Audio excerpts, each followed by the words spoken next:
Herkese merhaba, ben Zeynep. Hobi Sever YouTube kanalıma hoş geldiniz. Bugün sizlere Alize Puffy'nin kendinden ilmekli, güzel ipleriyle yine güzel bir bebek battaniyesi çalışması yapacağız. İpimizin özelliklerini hemen bakalım arkadaşlar, göstermek istiyorum. Şiş yok, tığ yok. Yine benim kullanmış olduğum renkle aynı birebir kullanmak isteyenler olabilir de kodunu da soracaklardır eminim.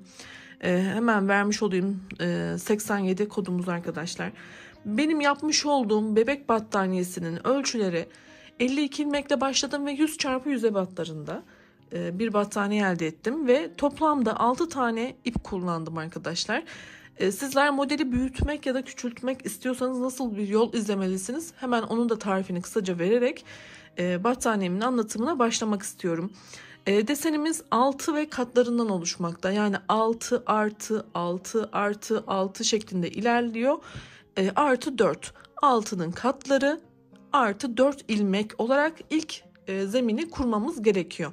Peki ne kadar genişlikte yapacaksınız? Yani örneğin bunu daha büyük yapacaksınız. Kaç ilmekle başlamam gerekiyor derseniz bunu herkes için tek tek hesaplamam oldukça zor olacağından ben 100 x 100 genel bir sayıyla başladım. Sizlere şöyle hemen kısaca şunu göstermek istiyorum. Bakın bir desen 12 santim civarı gelmekte arkadaşlar. Yapacağınız ölçüyü bu şekilde hesaplayarak daha geniş sayılarla başlayabilirsiniz. Yani her 6 sayısı 6 ilmek 12 santimse ne kadar santim genişletmek istiyorsanız ilave ede sizler de kendi ölçünüzü sayınızı bulabilirsiniz. Yine bulduğunuz sayıları yaptığınız ilmek sayılarını ölçülerinde yorumlara yazarsanız bizim gibi yapmak isteyen arkadaşlarımız çok güzel faydalanıyor arkadaşlar. Kullandığınız ip miktarlarını da yazın lütfen. Birbirimize bu şekilde desteklemiş olalım. Hemen şimdi modelimize hadi başlayalım. Bismillah diyelim, başlayalım. Ben sizlere şimdi küçük bir sayı üstünde anlatım yapacağım. Daha kolay hızlı videom ilerlesin diye arkadaşlar. Peki nasıl kuracağım sayımı? Ne demiştik? 6'nın katları artı 4. Ben 2 desen anlatacağım. Yani 6 artı 6 12 artı 4 16. Sayımı bu şekilde hemen küçücük bir model çıkartacak gibi sizlere ayarladım. Siz de dediğim gibi bu şekilde sayınızı buluyorsunuz. Bismillah diyelim, başlayalım. Öncelikle arkadaşlar bir sıra düz ilmeklerimizi iç içe geçirmemiz gerekiyor tabanımızda. Hemen başlayalım. Bakın 1 2 3 4 5 6 7 8 9 10 11 12 13 14 15 16. Şu şekilde 16 tane ilmeğimi hazırladım. 16 sayısını dediğim gibi 6 6, sizler 6 6 diye devam edeceksiniz. Artı 4 şeklinde öncelikle sayımı buldum ve bu şekilde 16 tane ilmeği iç içe geçirdim. Şimdi bu benim birinci ilmeğim ve şu gözden çıkarttım arkadaşlar. Burada en büyük yapacağınız hata bu olabilir. Buraya dikkat edin. Bu birinci ilmeğim bu gözden çıktı. Şimdi ben şu yandaki ikinci boşluktan gelen ipimden hemen şu şekilde tekrar bir ilmek çıkartıyorum. Bakın arkadan öne doğru şimdi zemini kuruyoruz. Bakın 1-2 tane ilmeğim oldu. Bu şekilde sıradan bütün ilmeklerden arkadan öne doğru ilmeğimizi çıkartalım. Yine burada sayımız 16 olmalı. Dediğim gibi buradaki şuradan çıkartırsanız artırma olur. Ona dikkat edin. Şu an devam ediyorum. Başa kadar devam edeceğiz. Bu şekilde arkadan öne ilmeklerimizi çıkartıyoruz. Taban kurulumu yapıyoruz. Burada başlangıcımızı oluşturuyoruz. Daha hala desene geçmedik arkadaşlar. Bunu hangi sayıyla yapıyorsanız o sayıda dediğim gibi yapmalısınız. Ben büyük olan modelde 52 ilmek üzerinden bunu uyguladım. Tabii şimdi çok uzun olacağı için videoda sizin kafanızı karıştırmasın diye kısa yöntemle 2 tane desen üstünde anlatıyorum. Ben 8 desen olarak çalıştım. Bakın şuraya da geldik. Sondayım. İpim şimdi şurada bekliyor. Şu benim ipim. Şimdi burada yine bir kontrol yapacağız. Yani fazla ya da eksik yapmış olmayalım sayımızı. Hemen bir kontrol edelim arkadaşlar. Şöyle düzeltelim. Bakın 1, 2, 3, 4, 5, 6, 7, 8, 9, 10, 11, 12, 13, 14, 15, 16. Evet, benim sayımı ben doğru bir şekilde çıkarmışım. Dediğim gibi şuradan da çıkartırsanız bir tane fazlalık oluyor. Hatta burada bu olabilir. Şimdi battaniyemizin zeminini oluşturduk. Desenimizi oluşturacağız. Desenimiz 2 sıranın tekrarı. Oldukça kolay. Sürekli o 2 sırayı tekrar ediyor olacağız. Şimdi desenimizin 1. sırasıyla başlıyoruz. Her zaman sağ kenarda ve bu yönde giderken şuradan bir tane ilmek çıkartarak başlıyoruz. Bakın arkadan öne doğru ilmeğimi çıkartıyorum. Şimdi ben sağdan sola doğru ilerliyorum. 1. sıram. Bir taneyi bu şekilde çıkarttım. Şimdi önümde gelen 2 tane ilmeği, ipimi şu şekilde biraz öne atacağım. Bakın şu benim gelen ipim. Bu da tabanımdaki ilmeklerim. Önden bakın ipi önden arkaya doğru çıkartıyorum şimdi. Bir tane çıkarttım. İpten yine önden arkaya doğru çıkarttım. Şimdi ipimi tekrar geri atıyorum. Şöyle tutacağım. Birinciyi arkadan öne, 2 taneyi de önden arkaya yönde çıkarttım. Şimdi sırada gelen 4 tane ilmeği de yine arkadan öne doğru çıkartıyorum. Bakın bu 1, bu 2, bu 3, bu 4. Şu an bir tane kenar ilmeği, 6 tane de desen ilmeği oluşturdum. Yani 7 tane ilmek yaptım arkadaşlar. Bu kenar ilmeğimiz 1, 2, 3, 4, 5, 6 tane desen ilmeğimiz oluştu. Şimdi desenimizi tekrar ediyoruz. Yani şu 6'yı sürekli tekrar edeceğiz. 2 tane önden arkaya, 4 tane arkadan öne. Hemen ikinci desenimiz için de yine ipimi ön tarafa alıyorum. Önden arkaya 2 tane ilmek çıkartıyorum.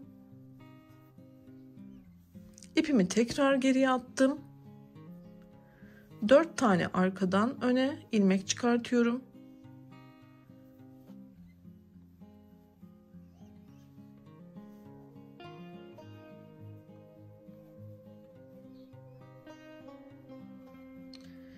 Ve yine 6 tane ilmeğimi devam ettirdim. Şöyle bakın, tekrar şurada bir 6 oluşturdum. Siz bunu devam ettireceksiniz. Yani 6 6 şeklinde 2 tane önden arkaya, 4 tane arkadan öne şeklinde bu 6'ları devam ettireceksiniz deseninizi. Sol kenara geldiğinizde ise bu sırada 1. sırada daima 3 tane ilmeğinizin kalması gerekiyor. Bunu da yine 2 taneyi önden arkaya,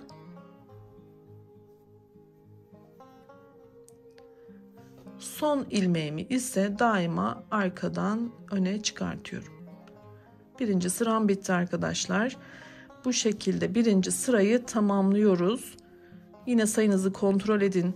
Yeni başlıyorsanız bu iple çalışmaya kesinlikle bu sayıyla başlayıp öğrendikten sonra büyük sayıya geçin ki kafanızda bir karışıklık olmasın. Bunu her zaman tavsiye ediyorum. Bu ipi geri sökebilirsiniz. Hiçbir sıkıntı olmaz. Bu sayıyla başlayıp deseni anlayıp daha sonra büyük modele başlayın. Şimdi 2. sıramız ise, desenimizin 2. sırası ise soldan sağ istikamete doğru devam edecek. Evet, 2. sıramda nasıl başlıyorsam bundan sonra dediğim gibi 2. sırada her zaman aynı şey. Şimdi ilk ilmeğimi, ipimden gelen ilk ilmeğimi arkadan öne doğru yine çıkartıyorum. Bu şekilde. Bu düz böyle ördük. Bu 2 taneyi yine önden arkaya doğru, şöyle ipi şöyle çekeyim, belki daha iyi gözükür. Bakın öne aldım, yine önden arkaya doğru çıkartıyorum. 2 tane. Şimdi ilk 3 ilmeğimiz bakın aynı deseni veriyor. Kenar çünkü burası. Şimdi sırada gelen 4 tane ilmeğimiz var. Bunlardan da ilkini şu şekilde çaprazlıyoruz. Diğer ikisini de bu şekilde çaprazlıyoruz. Yani bu ortadaki ilmekler birisi sola, birisi sağa doğru böyle çaprazlanıyor arkadaşlar. Şu 2 ilmek. Şu 4 ilmeği yapacağız. Hadi yapalım. Şimdi bu benim ipimden gelen ilmeğim. Bunları önce şöyle çaprazlıyorum. Şuradan parmağımla tutuyorum, buradan tutuyorum. Bakın bunu buradan, bir diğerini buradan çıkarttım. Şimdi bu ikisini çaprazlıyorum. Yine ipimle devam ediyorum. Bakın böyle ilk desenimi oluşturdum. Şimdi sırada gelen yine önden arka yaptığım 2 ilmeğim var. Onları da yine ipimi öne alıyorum.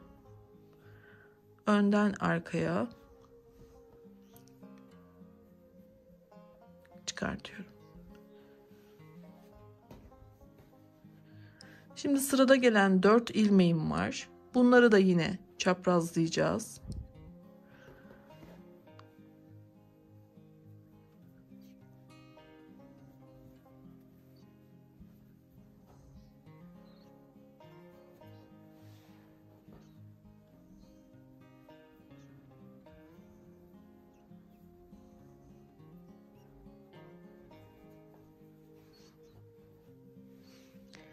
İkinci sıranın sonda yine 3 tane ilmeğim kalmalı. İkisini yine önden arkaya.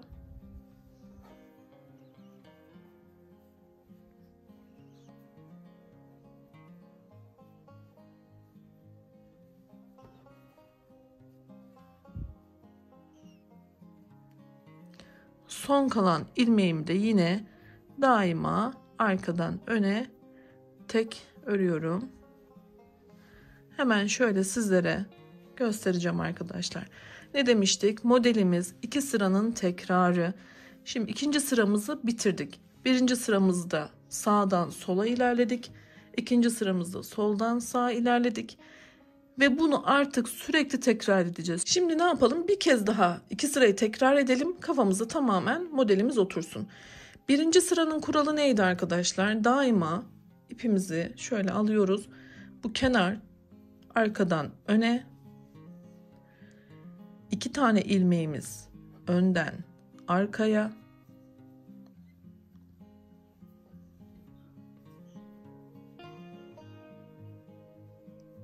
ipimizi tekrar arkaya geçiriyoruz. 4 tane ilmeğimiz vardı. Bakın şurada. Bunları daima arkadan öne böyle düz geçiriyoruz.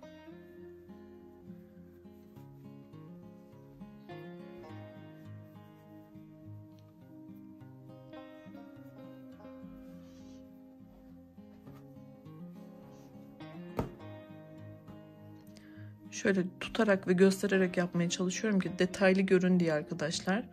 Olabildiğince yavaş anlatmaya çalışıyorum.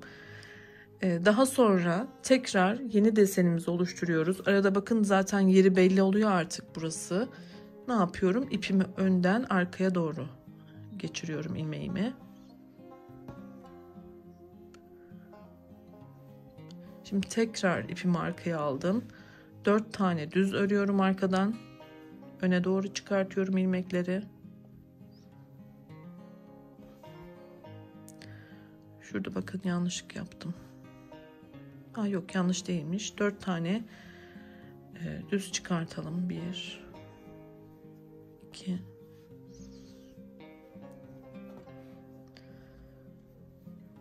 3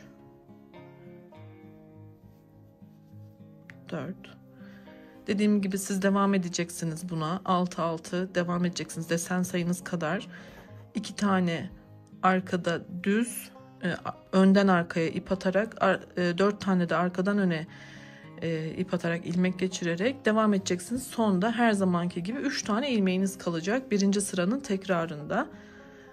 Ne yapıyorum? Şimdi onu da önden arkaya 2 tane.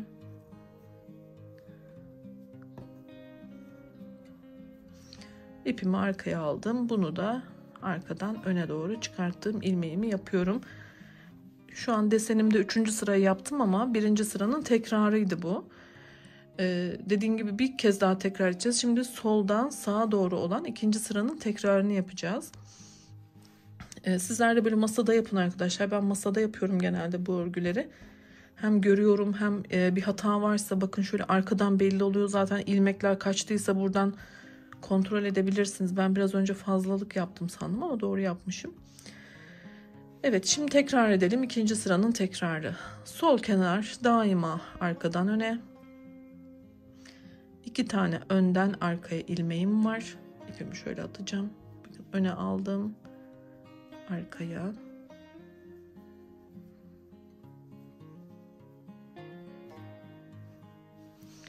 Önümde oluşan 4 tane ilmeği yine çaprazlama yapıyorum. Bu ikisini çaprazlayacağız.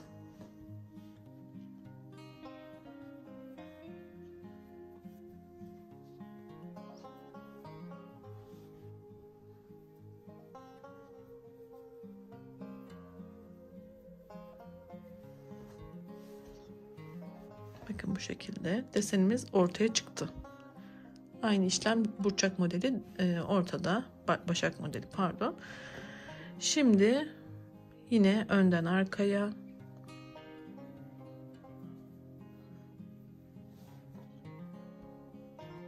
Şimdi yine desenimizi veriyoruz. Çaprazlama.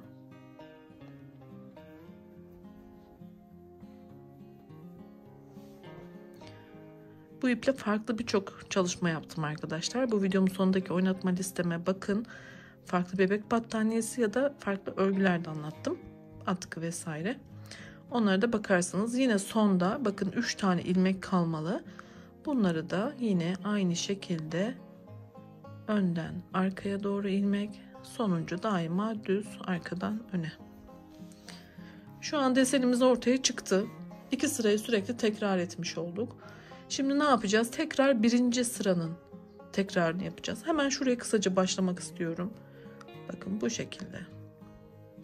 Dediğim gibi kafanızda bir karışıklık olmaması adına bu sayıyla başlayın. Sonra dediğim gibi büyük sayıyla başlayın ki gençler çok yapıyorlar bu iple. En çok onlarda işte sıkıntı oluyor yeni örgüyle haşır neşir oldukları için. Dediğim gibi benim sayımla başlayın arkadaşlar. Umarım kolaylıkla yaparsınız.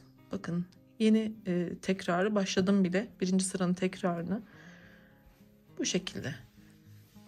Birinci sıra, ikinci sıra, birinci sıra, ikinci sıra bu kadar kolay.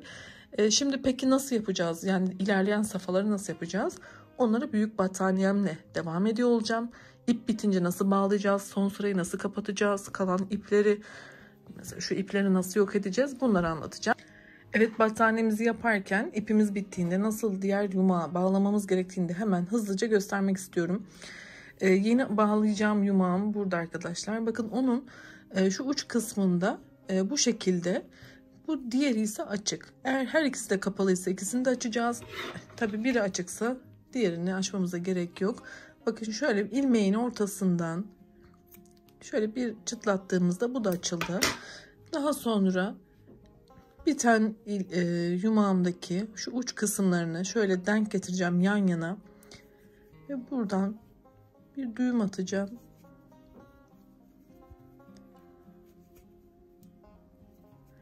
Hatta bir tane daha atalım, iyice sıkılaştıralım. Bakın bu şekilde örgümü örerken bu ipleri arkada bırakacak şekilde örmeye devam ediyor olacağım. Evet arkadaşlar, ben iplerimin sonuna kadar yaptım. 100x100 ebatında 6. yumağımı da bitirdim. Artık kapatmayı göstereceğim sizlere. İpimden de çok az bir miktar kaldı arkadaşlar, şu şekilde. Şimdi nasıl kapatıyoruz bu son sırayı? Şimdi benim ipim sağ yönde kaldı. İpim hangi yönde kaldıysa ben diğer kenardan başlayarak kapatma işlemini gerçekleştirmeliyim. O yüzden bu kenardan başlıyorum. Şu ikinci ilmeği birinci ilmeğin içinden geçirerek kapatma işlemimi başlatacağım. Bakın bunu alıyorum. Bunun içinden geçirdim. Çektim. Şimdi sıradaki ilmeği de buradan yine içinden geçirerek çekiyorum. Bu şekilde ben sağ kenara kadar ilerliyor olacağım. Son kapatma işlemimiz de bu şekilde arkadaşlar. Bunu sağ kenara kadar devam ettireceğim. Bitişi de yine gösteriyor olacağım. Evet, sağ kenara kadar geldim. Burada da son ilmeğimde de yine aynı işlemi yapıyorum ve artık bitirdim. Burada ne yapıyoruz arkadaşlar? Kalan ipimizden şöyle keselim. 3 tane ilmek bıraktım. Kesiyorum. Şimdi bu ilmekleri de şu şekilde açacağım ki bir düğüm atabileyim.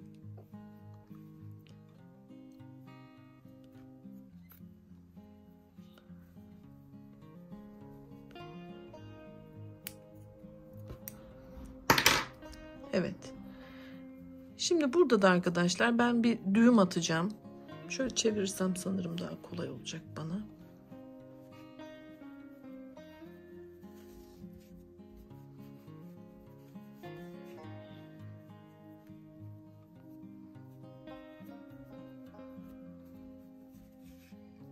Evet, burada bir düğüm yaptım. Şimdi burada ipimi asla kesmiyorum. Bir tığ yardımı ile bunu arkada yürüteceğim, gizleyeceğim. Daha sonra ipin ucunu da iğne ile dikeceğim. Yani burada bu ipin geri kaçmasını önlemek amacıyla ipimi gizledikten sonra bir miktar iğne ile dikeceğim. Daha önce sizlere video olarak da anlatmıştım. Hemen şöyle göstereyim. Bu arkadaki küçük ipleri de asla kesmiyoruz. Bunları da tığ yardımıyla gizledikten sonra ben hemen kendi rengine uygun bir iple, iğne iplik yardımıyla bunları dikiyorum ki daha sonra çıkmasın ya da buradan kopup kötü bir görüntü olmasın diye. Evet, videomuz bundan ibaret arkadaşlar. Şimdi bitmiş halini bir kez daha görelim. Evet, baştan sona tarifini hazırladığım güzel bir battaniye modelimizle yine videomuzu tamamladık arkadaşlar. Gerçekten çok güzel oldu. Hemen size şöyle yakından bir kez daha göstermek istiyorum. Tüm detaylarını anlattım. Arka yüzünü de hemen göstermek istiyorum. Arka yüzü de bu şekilde oldu. Şöyle bir model çıkıyor farklı. Beni izlediğiniz için çok teşekkür ediyorum. Bu tür videolarım için videomun sonundaki oynatma listeme göz atın. Çok beğenilen, hoşunuza gideceğini düşündüğüm modellerim var. Sağlıkla kalın, hoşça kalın.